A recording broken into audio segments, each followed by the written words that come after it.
Alors moi je suis pas du tout d'accord avec ce que tu viens de dire.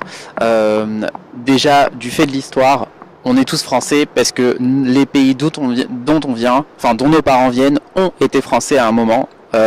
C'est déjà la première raison. La deuxième raison, c'est que on n'a pas à se considérer moins français qu'un autre sous prétexte qu'on n'est pas blanc ou qu'on n'a pas un nom d'origine normande ou marseillaise. Moi, mon grand-père a fait la guerre pour la France. Je suis né en France. Je parle français depuis tout petit. Mes parents sont nés français à l'époque où l'Algérie était une colonie française. Je me sens autant français que quelqu'un qui s'appelle Martin ou quelqu'un qui s'appelle Jean Dupont. Ma famille a fait le même sacrifice que tout autre Français.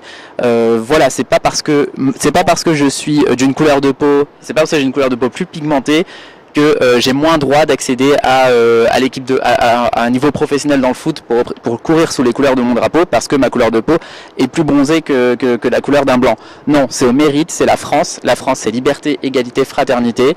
C'est pas une question de couleur. Si on est bon, quelle que soit sa couleur. On est tous français, c'est ce qui fait la richesse de la France, c'est la diversité culturelle.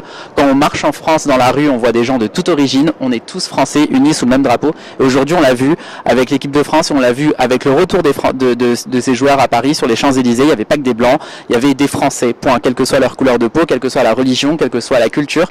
On est tous français et je suis pas d'accord avec le fait d'imposer des quotas basés sur la couleur de peau. Qu'est-ce que t'en penses?